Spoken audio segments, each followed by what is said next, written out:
Ever wondered why some startups skyrocket while others plummet?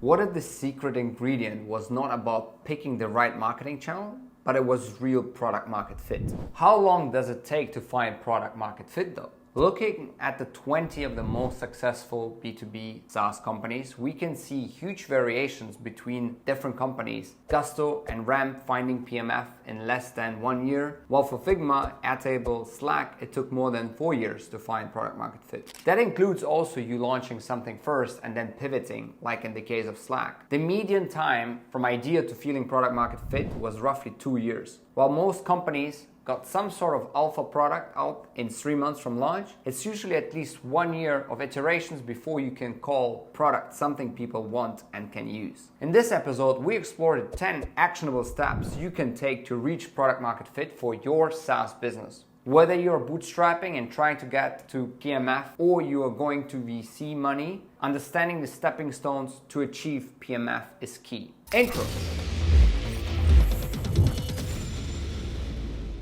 What's up everybody, welcome to my channel. I'm Alexej and I help SaaS founders scale. Having looked at more than 500 businesses as an investor and having scaled more than 60 businesses with my marketing agency, I can tell you that it's much easier to grow if you actually have product market fit than if you do not. If you're new to this channel, welcome. I drop an episode like this with strategies and concepts for your business once a week. In this episode, I will outline the 10 steps which will get you to PMF. If you're excited to dive into the first step, go ahead and press that like button for the YouTube algorithm. Finding product market fit involves two pivotal challenges. The first is discerning whether there is a genuine market need for your product, a real demand. The second challenge is figuring out how to place your product into the hands of those who need it most. This introduces a bit of a paradox. How can you confirm a market demand without first ensuring product usage? Conversely, how can you validate your product's effectiveness without market feedback? To bridge this gap, let's begin with the first step, market validation. Before any code is written or any product is designed, the essential task is to confirm there is demand for your solution. This phase is about evidence. Reach out to at least 10 individuals within your network who represent your target market. These conversations are pivotal. Ask them directly, if I solve this problem, would you pay $50 for the solution? This isn't merely a hypothetical query. It's a litmus test for the viability of your idea. Of course, you can just go and raise funding on the back of a slide deck without having asked anybody if they need the product you're building. And to be honest, I did it myself that way and was lucky to later pivot to build the businesses people actually wanted. However, if I were to do it again, I would try to get to PMF first before raising external funding. It will allow you to make sure that the next 2 years spent burning through somebody else's money will be spent on the right product, and you can also get a much higher valuation showing traction first rather than just an idea without the proof that the market actually needs your solution. Now the second step in the PMF journey is, can you convert people into actually paying for your product? There are a few ways how you could approach the next step. There's a way where you start running ads to a landing page which provides the solution to the problem, even without the product being built yet. This is what the founder of Everbee did. Check the episode out in our SaaS Minds podcast, click below. And that can be easily done for B2C SaaS companies. However, for B2B enterprise, it's much harder to check if businesses would pay for the product and how much just with a landing page. For B2B, I would go back to your network or get to at least 10 people via other means and try to convince them to pay $100 for 1 year's free access to your SaaS once it's built. This provides you with a good signal and also guarantees you have a ready and waiting user base. Now, if you have positive signs with either of these methods or even both, start the product development. After making progress in product development, reach out to your network again until you have 10 active users. Now, if you learned something from that video already, please leave a yes in the comment section below. So the third step is iterate based on early user feedback. Once your pioneering 10 users are actively engaging with your product, the real work begins. This phase is about diving deep into the user experience, soliciting feedback to uncover both the shining strengths and the hidden weaknesses of your solution. It's more than just bug fixing. It's about understanding the nuances of user satisfaction and friction points. This iterative process is your safeguard against churn, ensuring that when you're ready to widen your market reach, your product is as robust and user-centric as possible. If you're not embarrassed by the first version of your product, you've launched too late. Reid Hoffman, co-founder of LinkedIn. This quote underscores the value of launching early to gather user feedback and iterate rather than waiting to perfect your product. The fourth step is expand your reach through cold outreach. With the refined product in hand,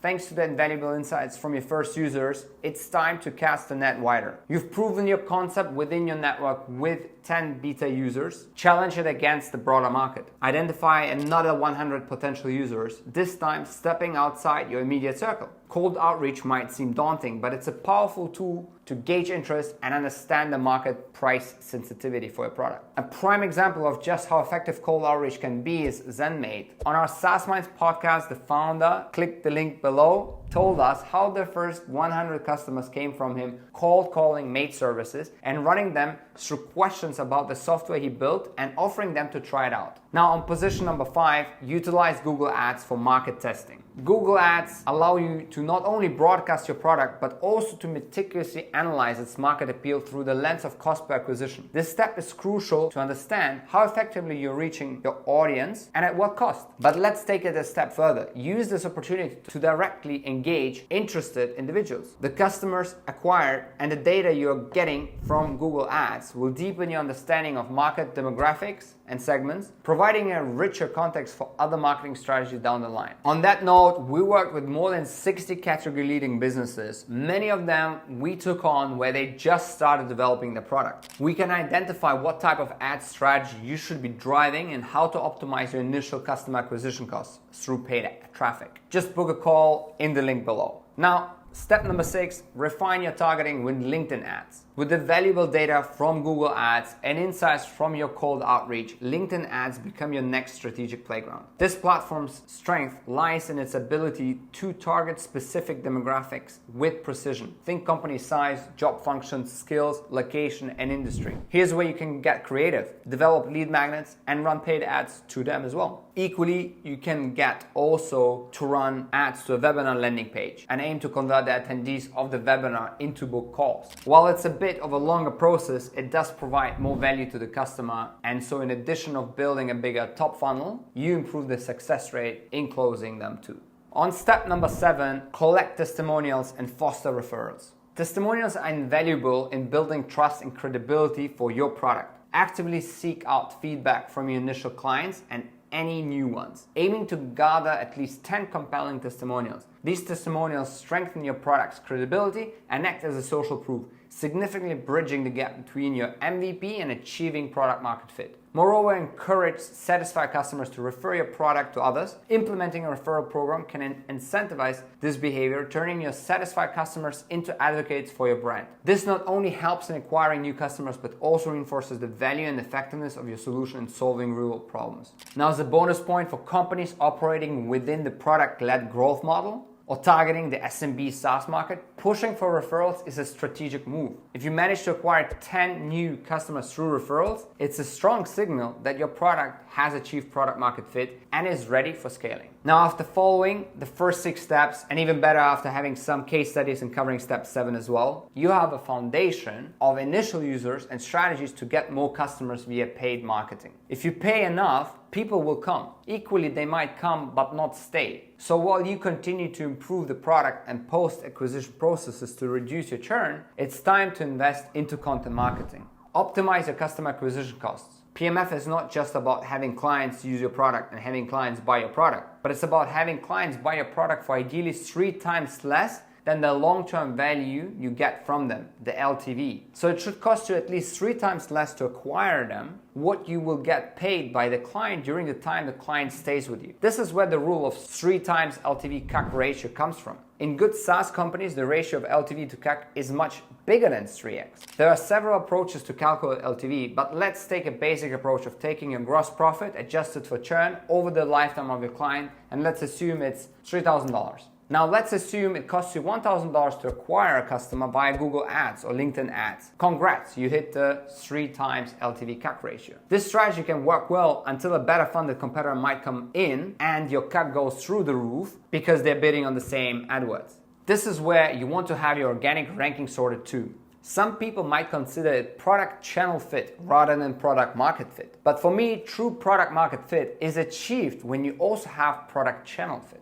Knowing which keywords convert via Google Ads allows you now to invest heavily into SEO and get yourself ranked for these keywords organically. The benefit of SEO over paid traffic from Google or LinkedIn is huge if you take a long-term approach. In order to do it well though, you need to first know what keywords convert best with the clients, and that's done by ads first. You're quite far in the PMF process, and so optimizing now for the customer acquisition cost and understanding which product feature to double down on is key for you, and this is where targeted SEO can help you too. If you want to understand how hard or easy it is to rank on Google in your niche, please book a call with us in the link below. We will run an SEO audit on your niche, on your competitors, and identify the bottom funnel keywords you should be ranking organically for. Now, step number 9, double down on content and SEO. This step is not about filling your blog with filler content. It's a strategic effort to attract and engage your target audience with valuable insights that address the challenges and needs of your client. Provide air cover for your cold outreach and supplement the ads by having in-depth content written on your website. That increase in authority and credibility will make the visitor stay longer and develop more trust. Aim to attract at least 20 unique visitors through non-branded keywords. This approach is about understanding the specific queries your ideal customer is using and optimize your content to meet these searches. Before I cover my last step, please hit that like button.